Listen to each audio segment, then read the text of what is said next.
Hello everybody, it's me Niven, and today I'm making a special video. I am answering your questions. A couple of days ago, I made a community post where I said that you could submit questions to me and I would answer them. So today's the day.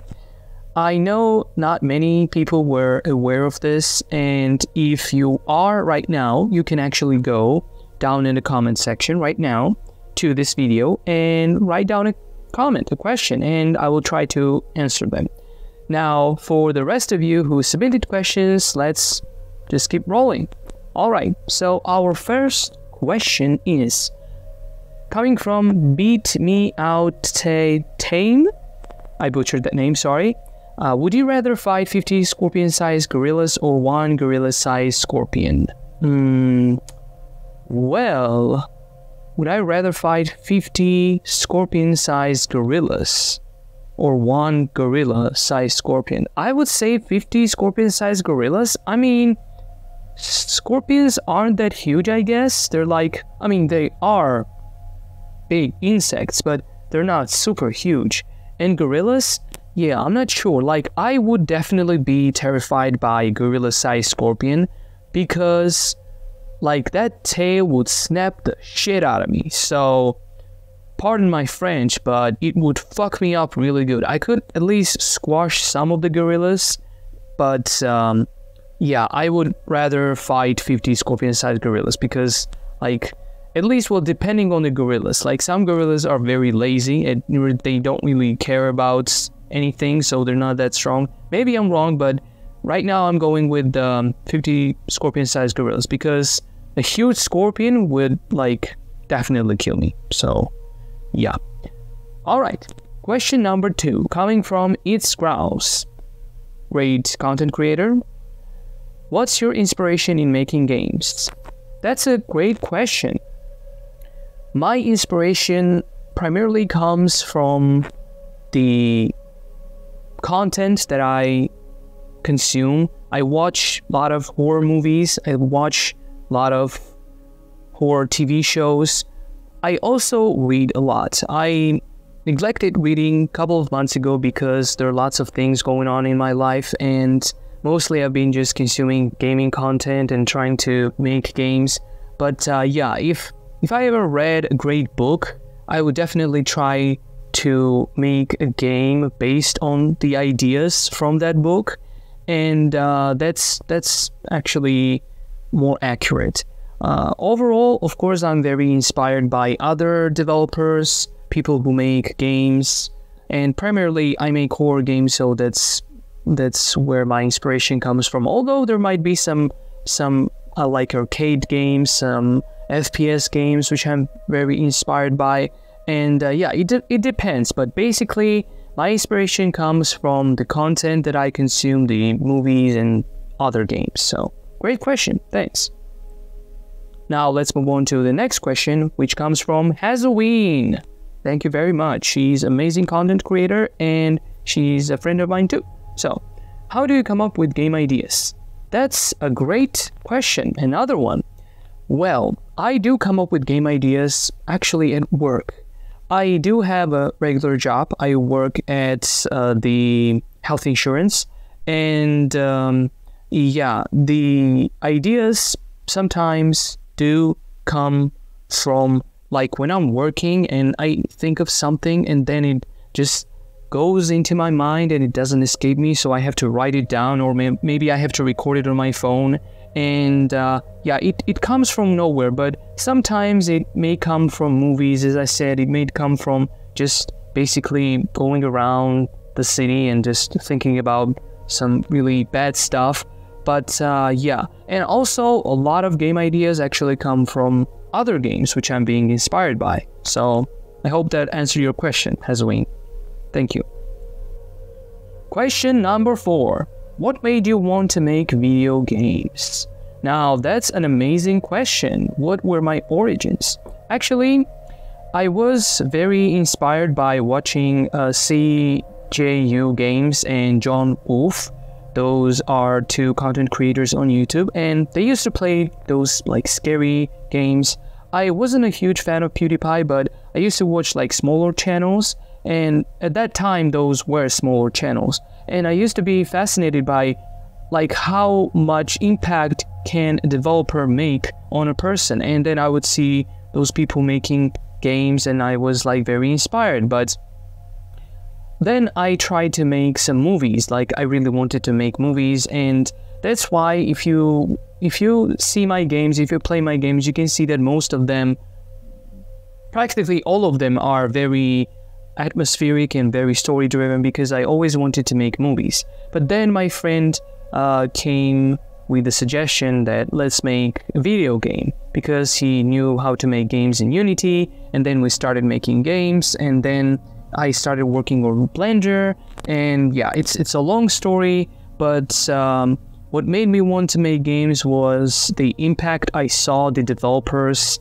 had on people on YouTube. And I know some of people like on YouTube, let's face it, some of them were faking it, but some that genuinely had a commentary and reaction, I really enjoyed those. So I always wanted them to play one of my games. So that's it. Yeah. Thanks for the question. Next question comes from Plastic Fangs.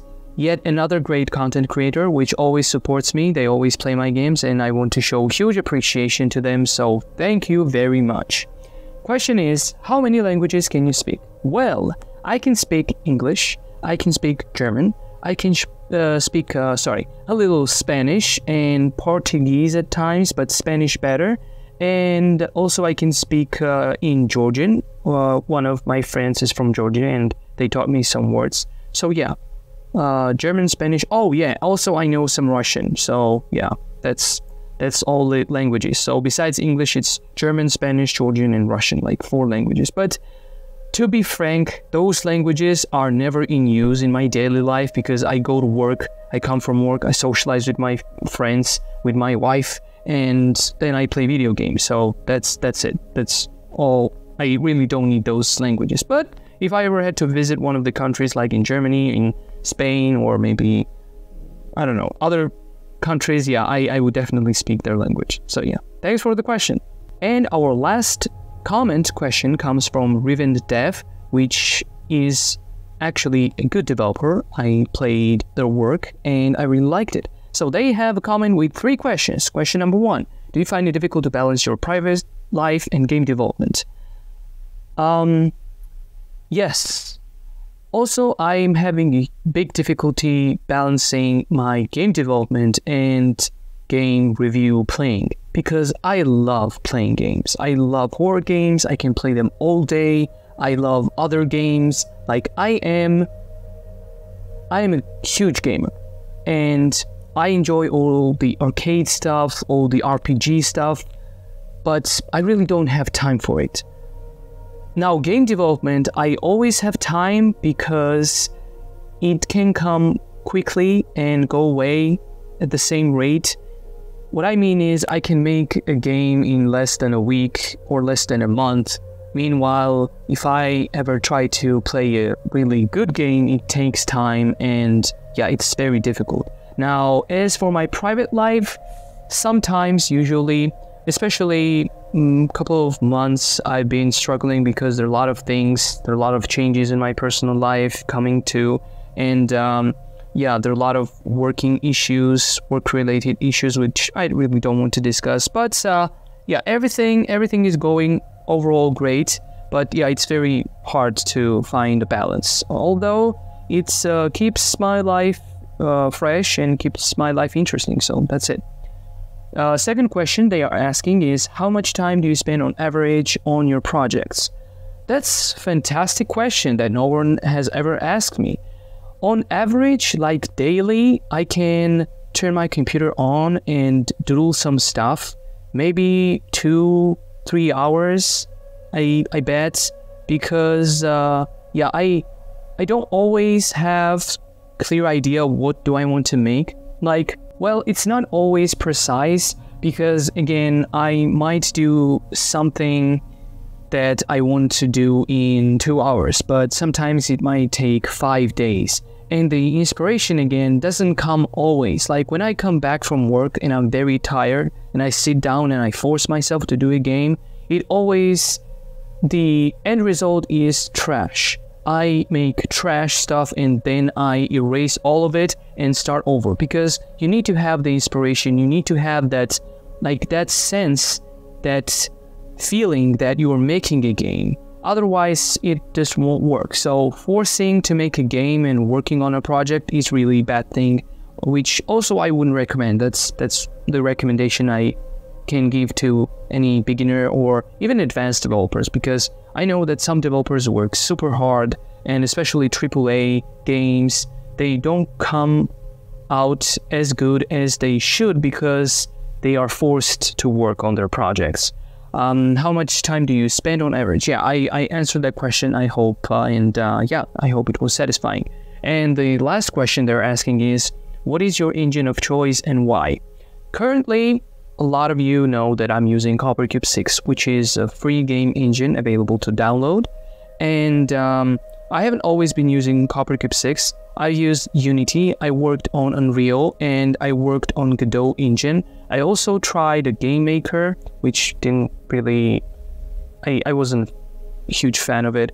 I am not a huge fan of Unreal Engine, not because it's very difficult, but because Unreal Engine takes huge amount of your time, and also Unreal Engine asks you to have a huge PC, which I do not have. So Unreal Engine crossed out immediately.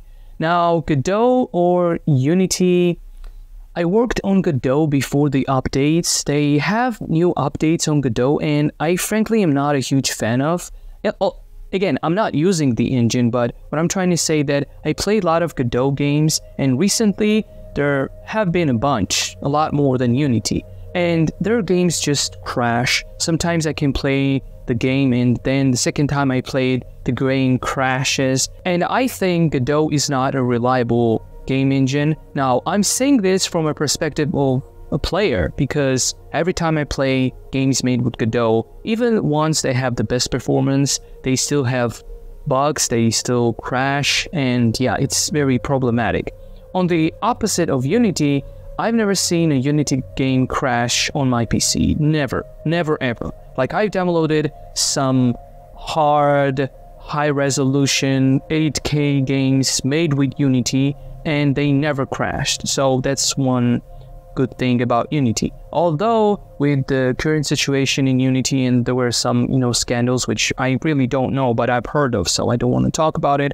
I think probably if I were to continue working on another engine, yeah, it would definitely be Unity or maybe Godot. I'm not sure. If Godot makes better updates, then I will choose Godot. But for now, CopperCube 6 is the best. I can make anything with CopperCube 6. But when I found out about CopperCube 6, and it was actually true story. CopperCube 6 was recommended to me by a good friend of mine, Tiffany Gilly, and I'm very thankful for her every single day because the engine is just fantastic. I can make so many games and there are so many ideas, but usually I don't have time for those ideas, and I wish there was someone who can work with me on the game engine, because yeah, it inspired me a lot to change the course of my game developments to make more stylized games with PSX style. And yeah, it is just the best. I know there are a lot of people who talk shit and slack about CopperCube 6, how it has its limitations, it has its issues, it has its, debug or some other type of shit programming, but I don't really give a fuck, because honestly, what you as a game developer should care about is making a good product, making a game which is, first of all, playable, second of all, easy to access, because I see people who make Unreal Engine 5 games, and not a lot of them can play Unreal Engine 5 games, because, let's face it, around the world, majority don't have the best PCs. That's why CopperCube 6 works on every computer, the most potato computer ever. It works good, and that's why I enjoy it, because it's very easily because other people can easily access my games. And yeah, just the name too, Copper Cube 6, it just sounds great. Overall, yeah, I'm fascinated with the game engine, and I'll be using it. Maybe some other updates will come and it will improve, but for now, it's good for me. So that's it. Well, I guess that was it. Thanks everyone for leaving questions on the community post. I really enjoyed it. The funniest question was definitely with the gorilla-sized scorpion. That was really fun. And thanks for showing interest in me. I really appreciate that. Overall, I always appreciate any type of interest that anyone is showing in my work. So yeah, that's all I had to say. I wish all of you the best day, and I'll definitely make something like this in the future. Of course, if more people would join, that would be awesome. But if not, that's fine too. I'm very thankful for all the people who left the questions once again. And yeah, all have an amazing day. Goodbye.